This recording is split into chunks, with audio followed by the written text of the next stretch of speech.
দেশ স্বাধীন হওয়ার 53 বছর হয়ে গেছে, কিন্তু এদেশে দুর্নীতির মহাকাব্য আর শেষ হয় না।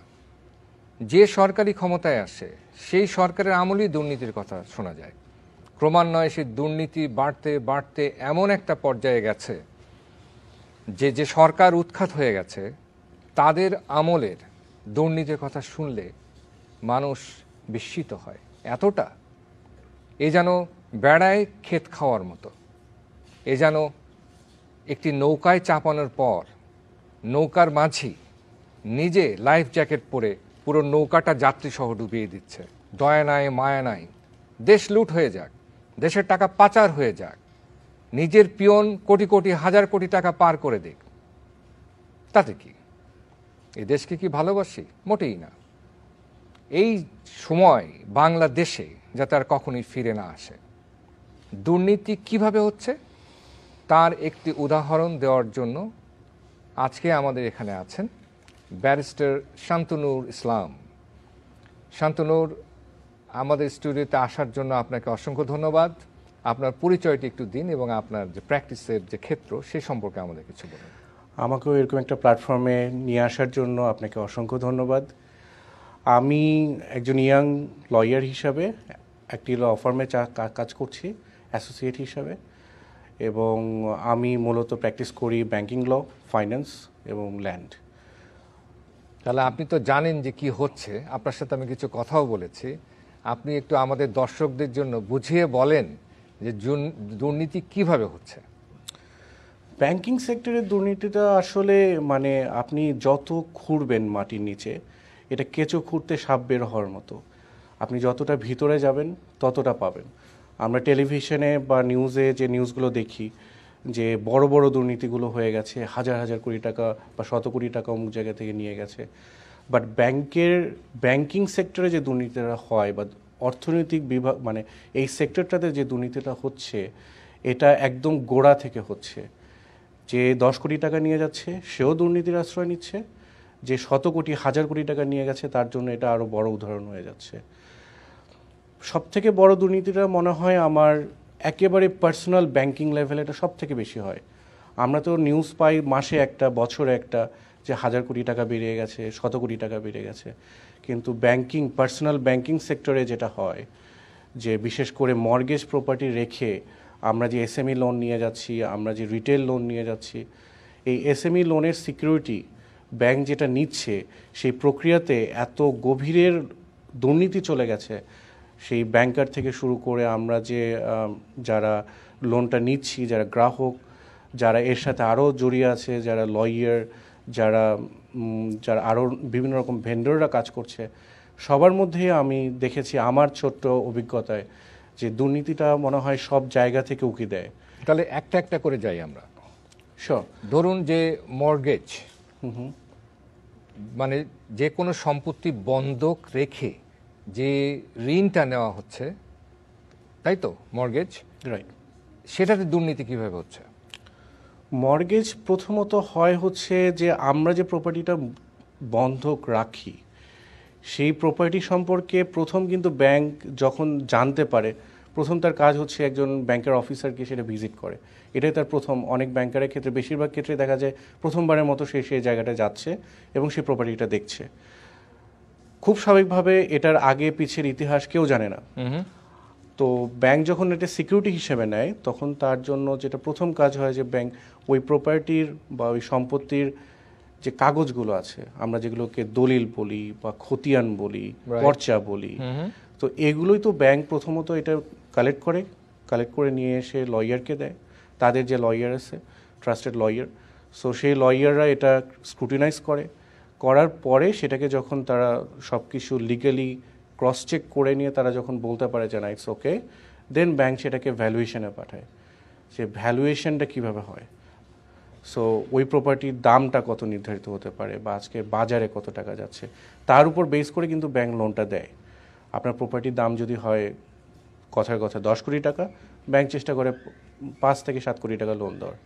বাট দুর্নীতিটা কোথায় হয় সেটা হচ্ছে যখন আমি প্রপার্টিটা নিলাম বা প্রপার্টির ডকুমেন্টসগুলো নিলাম, লয়ারকে ওরা যখন পাঠাচ্ছে, অনেক ক্ষেত্রেই দেখা যায় যে লয়াররা সেই প্রপার্টি ডকুমেন্টসগুলো জেনেও যে এটার মধ্যে কোনো রকম ফোরজারি আছে, অথবা লাস্ট পিছনের দিকে যদি আমি ইতিহাস ঘাঁটি ওই প্রপার্টির, সেই প্রপার্টির চেইনের মধ্যে, চেইন অফ ওনারশিপের মধ্যে কোনো ঘাপলা আছে, যেটা বাংলায় বলে যে একেবারেই ছাড়া ছাড়া অনেকগুলো ভাব আছে, বা কোনো রকম মেলানো যায় না কার কাছ থেকে কার প্রপার্টি আসলো।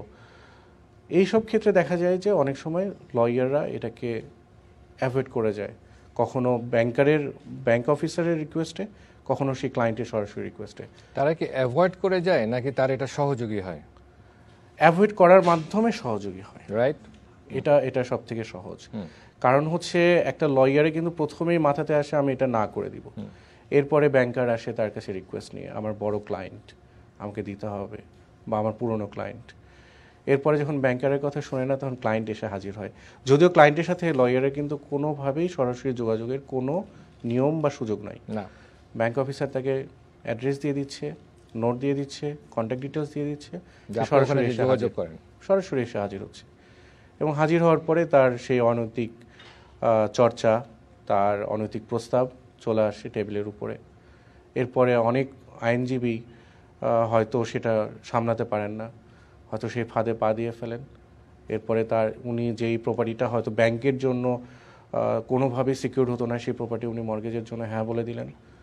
ব্যাংকার চলে যায় ভ্যালুয়েশন কোম্পানির কাছে, ভ্যালুয়েশন কোম্পানি চলে গেল, কিন্তু ভ্যালুয়েশন কোম্পানির কাজ হচ্ছে ওই প্রপার্টিটা আগে বলেছি বাজার দর নির্ধারণ করা, এবং সেটা প্রপার্টি যে মাপযোগ যেটা বলছে, তারপর যেখানে থাকার কথা, বা আমরা যে ম্যাপগুলো ইউজ করি বিভিন্ন সার্ভের সময়, আরএস সার্ভে বা এসএস সার্ভের সময় যে ম্যাপটা তৈরি হয়, মৌজা ম্যাপ যেটাকে বলে, এই মৌজা ম্যাপ অনুযায়ী প্রপার্টিটা আসলে ওখানে এক্সিস্ট করে কিনা, তারপর সেটা একটা বাউন্ডারি নির্ধারণ করে, যাতে করে পরবর্তীতে এই প্রপার্টি যখন রিকভার করতে যায়, যদি কোনো কারণে ব্যাংকে যদি রিকভার করার প্রয়োজন হয়, সেটা যেন ওই বাউন্ডারি ধরে রিকভার করতে পারে। বাট এই ক্ষেত্রে যেটা দেখা যায়, দুর্নীতির কথা যেহেতু আমরা বলছি, সো এই ক্ষেত্রে এসে দেখা যায় যে এই বাউন্ডারি নির্ধারণ করতে গিয়ে এবং ভ্যালুয়েশন করতে গিয়ে তখন তারা নানানভাবে আবারও সেই একই অনৈতিক প্রস্তাবের গ্যারাজালে পড়ে যায়।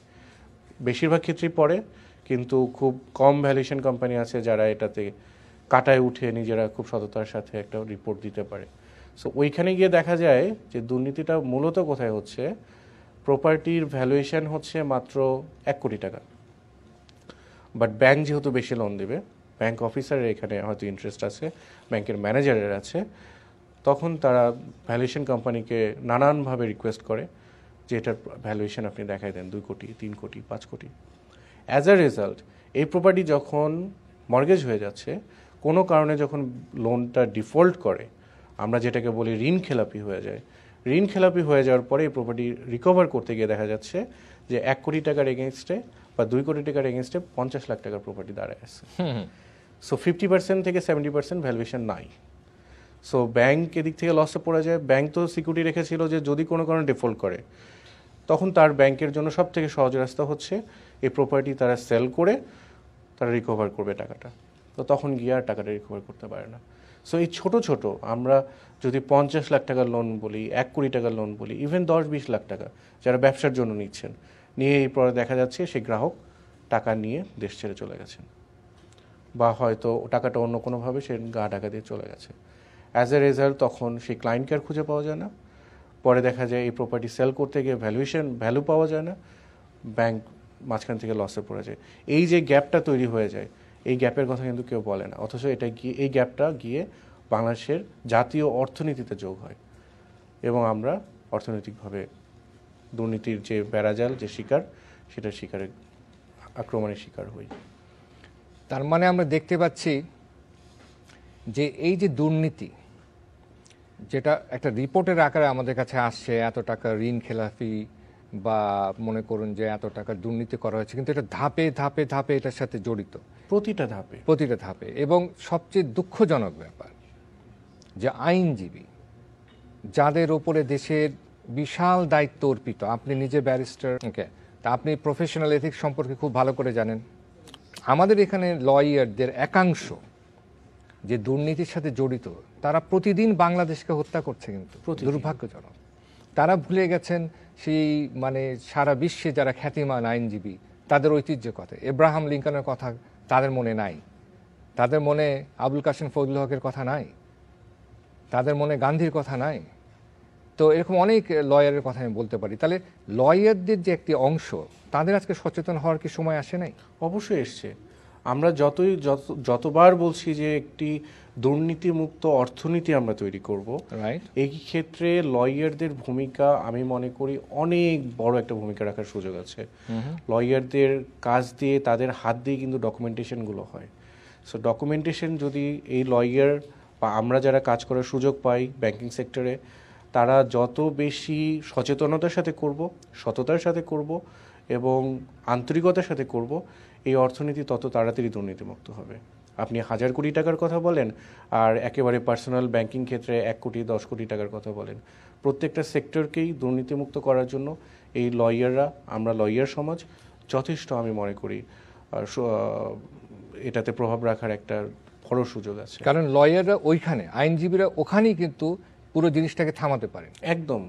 বাট এই যে ছোট ছোট ম্যাটারগুলো যে ছোট ছোট জায়গায় হয়ে যাচ্ছে, এই 1-2 টাকা করে যখন জমতে জমতে জমতে জমতে এই বড় অর্থনীতিতে এসে ধাক্কা দেয়, তখন কিন্তু আমাদের ব্যাংকিং সেক্টর আর ঘুরে দাঁড়াতে পারে না। আর এই দেশের ধরেন গরিব কৃষক, গরিব শ্রমিক, গরিব মানুষরা, তারা ভূমিহীন হয়ে যাচ্ছে, তারা রাস্তায় ফুটপাতে আশ্রয় নিচ্ছে। আপনি দেখবেন, আপনি এই শহরে কত দামি দামি গাড়ি চলে, দেখবেন একটি কিশোরী হাতে 2টো ফুল নিয়ে এসছে, কেউ হয়তো তোয়ালে বিক্রি করছে। হ্যাঁ, আমরা তাদেরকে পাশ কাটিয়ে যাচ্ছি। আর অথচ অন্যদিকে আপনার অন্যের জমি মেরে, রাষ্ট্রীয় কোষাগার খালি করে, বিদেশের টাকা পাচার করে ভালো আছে, এবং তারা রাজনৈতিক দলের, কিছু কিছু রাজনৈতিক দলের মদতও পাচ্ছে। তারা হয়তো বিভিন্ন মন্ত্রী মিনিস্টারও হচ্ছে, এবং এটা দুর্ভাগ্য এই দেশের জন্য। শান্তনুর, আগামীতে আপনার কথা আমরা আরও শুনবো। আজকে আসার জন্য আপনাকে অনেক ধন্যবাদ। আপনাকেও ধন্যবাদ।